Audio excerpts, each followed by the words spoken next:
2026 FIFA বিশ্বকাপে এবারই প্রথম সবচেয়ে বড় পরিসরে আয়োজন হতে যাচ্ছে ফিফা।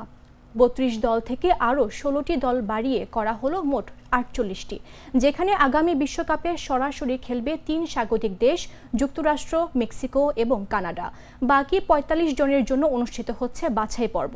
বাছাই পর্ব শুরু হয়েছিল 2023 সালের 12 অক্টোবর এশিয়ার ছোট দেশগুলোর মধ্যে ম্যাচ দিয়ে। বিশ্বকাপ বাছাইয়ে প্রথম গোলটি করেছিলেন মিয়ানমারের লুইন মো অং, যে ম্যাচে 5-1 গোলের বিশাল ব্যবধানে ম্যাকোয়ের বিপক্ষে জয় পেয়েছিল মিয়ানমার। বাছাই পর্ব শুরু হওয়ার পর থেকে এখনও পর্যন্ত 45 দেশের মধ্যে 14টি দেশ জায়গা করে নিয়েছে।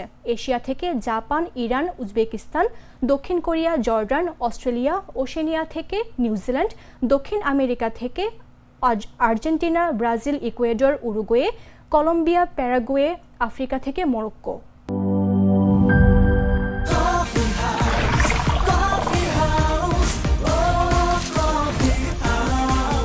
কফি হাউস, প্রতি চুমুকে আড্ডা জমে।